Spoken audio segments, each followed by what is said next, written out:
the things that we should take from this week Parasha and the entire Torah, the meaning of the word Torah are instructions, not just what to do, but trying to understand God. God did two things. He created the universe and he wrote a book. He wrote a book. And this is the book. And this book, when you learn it, you could go through it. If you really understand it, you could go to the mind, quote, quote, of God, trying to understand how things works in the world. Because we have many questions. We have so many enigmas that we do not know on a personal level, in the national level, in the universe level. You do not understand how God running the world. If you read the book, you could learn something. I remember when I was a kid, I loved books. That's what I did. I was what's called bookworm. I loved books, and I read a lot of books. Nonsense, not all necessary Torahs. Stupidities, all the books. So at certain period in my childhood, I loved mystery books. Really loved them. I mean, I was finishing 2 books a day. And someone told me, you like mystery books? Did you heard about Alistair MacLean?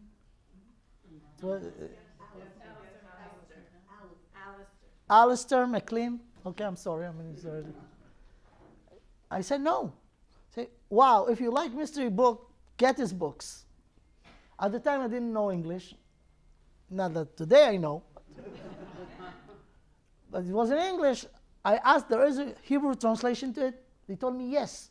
Okay, I took one book. I read it. I was amazed. Wow. I looked for another book, and I read all of them. And at a certain point, because I loved mystery books, I tried to follow the way of thinking of the author. And my challenge was, before I finish, when I'm in the middle, to guess how it's going to end. And because he is so sophisticated, it was always, tension, and you do not know. That was my challenge. After a few books, I understood the way of thinking. And tell you the truth, I fell in love with this author. I never met him in my life. I probably will not. He probably died already. I don't know. But I loved his book. So you could love someone without even meeting him by reading his book. Right? So we have to love God. Ve'ahavta et Hashem Elokecha. How could you love God when you never saw him? Read his book. Read his book. The more you understand the depth, you could. Okay? So what we learn from the Torah didn't just tell us stories. As we just learn, it's a whole point of, there is a big plan. And this is very comforting. I mean,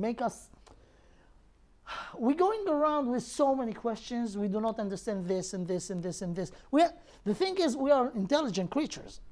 And we strive to understand. And we understand some. And this is our problem. Because we understand some, we want to understand all, but we have no way to do it. And it's frustrating. But when you learn and you see that there is a bigger plan, there is a big plan. You could see it, in Sefer Bereshit, of the story of Yosef and the brothers. Try to go to the mind of the brothers. They have a huge young brother who is so crazy that they think that he is their king and they have to bow down to him. Of course, it caused jealousy to the point that they want to kill him, to get rid of him. And they got the opportunity. At the end, they sent him to be a slave in Egypt. Send him to Africa. They never knew what happened. But get rid of him. And they got rid of him. So it's typical things that happened at extreme. Jealousy between brothers and mafia way to solve a problem. Done. Closed case. 22 years after, things happen to them and they do not know where it's coming from. Was a famine, their father sent them to Egypt because in Egypt there is food. They're good kids. They did kibud orim. They honor their parents. They went to Egypt. They come to Egypt. They blame to be spies. Why? Everyone's coming. Why? We are the spies?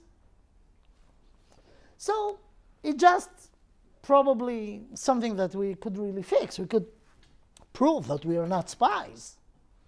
So they told the story to the ruler over there, right? We are a whole family of 12. We came 10 because the little one is by our father, and the other one gone. We do not know where he is. They thought they solved the problem. Their problems just started. Okay, jail, you are spies. To prove your story, get me your little brother. The little brother, the father will never let him go after the only other son that he had from Rachel disappeared. He will not. That will be a big problem to convince him. But there is no choice. So in the beginning, everyone in jail. After a few days, the ruler came, you know what, I changed my mind. You could go, I'll take one of you. Until you will come with your little brother. He took Shimon and they sent them away. They came to their brothers. They do not understand what's going on. But even before that, when they were sent, the food was in their sacks, but the money also. Because Yosef didn't want to take money from his family, right? So he put the money.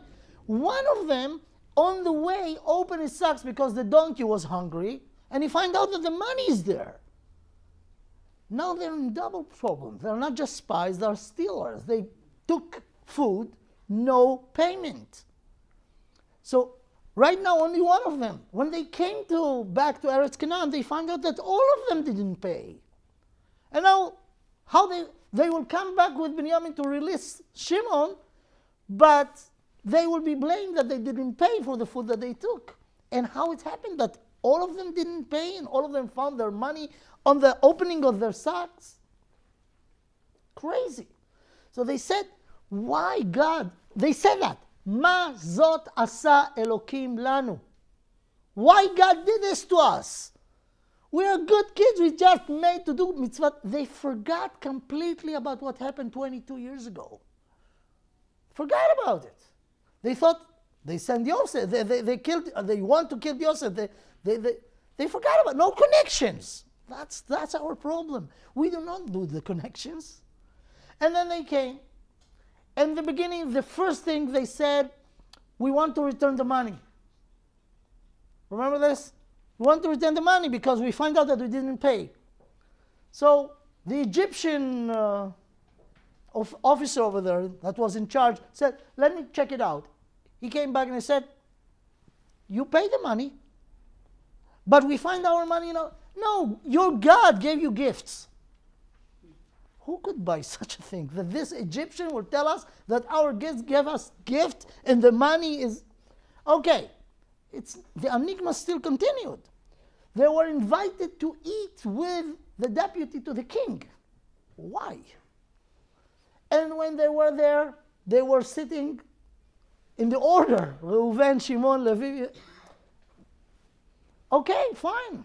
We do not understand.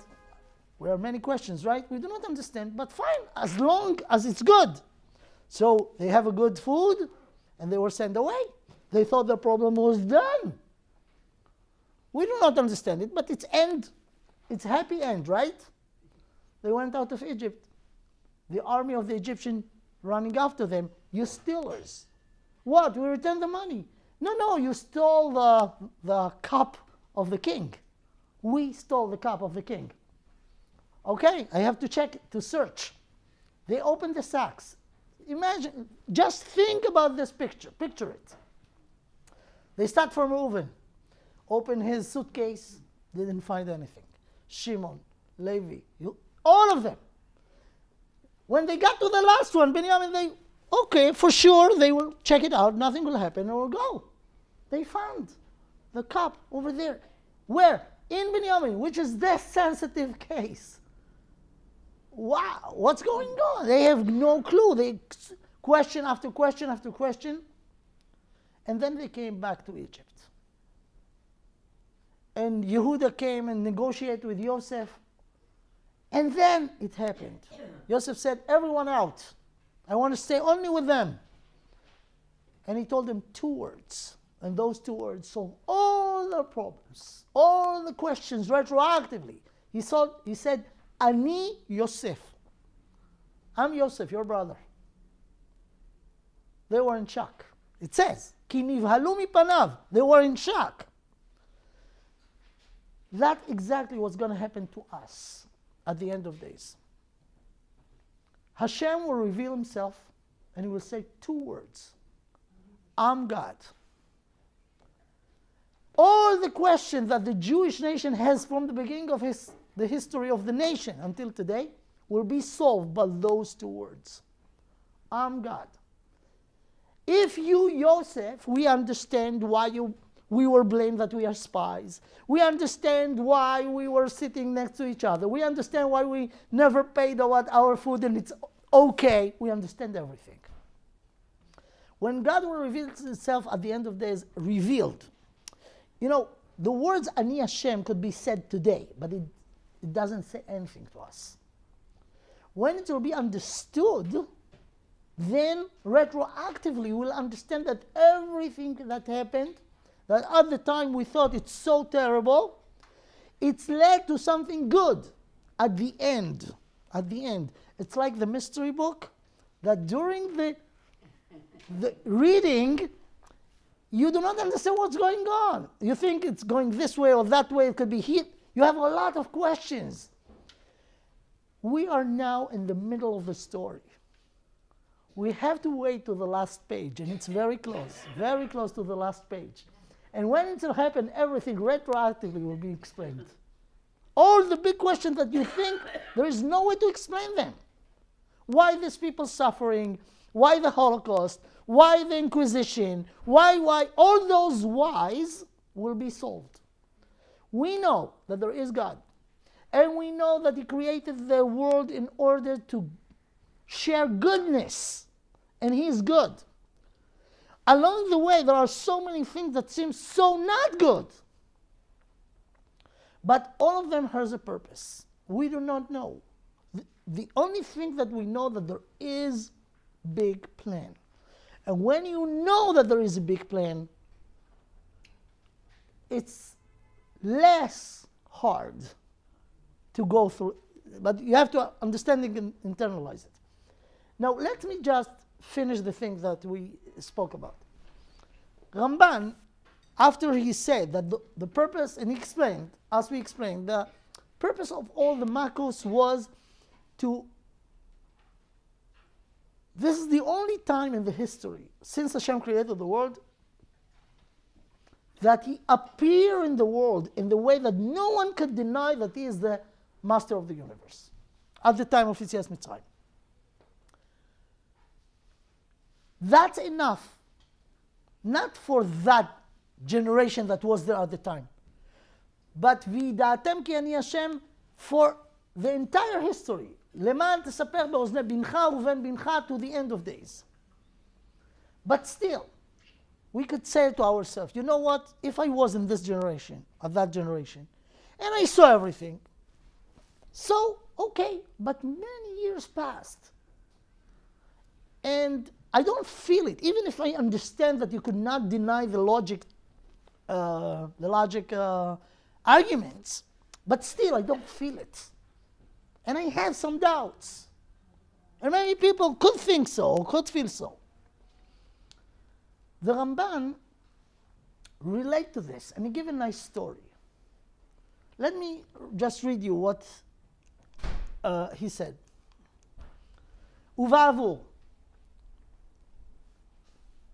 ובעבור כי הקדוש ברוך הוא לא יעשה אות ומופת בכל דור, לעיני כל רשע או כופר. Hashem will not prove himself in every generation for any denier or heresy. Therefore, יצווה אותנו שנעשה תמיד זיכרון ואות לאשר ראו עינינו.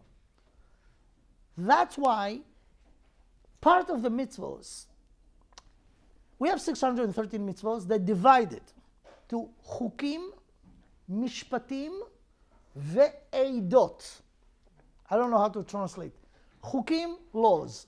משפטים, I don't think there is another word in English to explain this, but there are חוקים ומשפטים. They're both laws, but the difference between them, that משפטים are things that you could understand the benefit or the logic, why to do it, like don't steal, don't kill.